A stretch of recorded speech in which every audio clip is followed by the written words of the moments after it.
Here I have ULEFONE Armor X7 Pro, and today I'm going to show you how to format SD card on this device. So firstly you should go to settings, then you should go to storage section.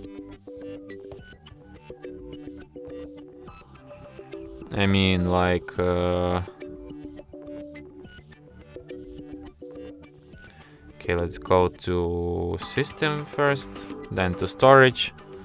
Here you should select this portable storage.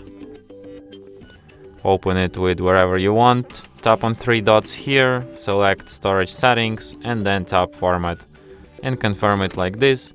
And after a few seconds, SD card will be fully formatted and ready to be used anew.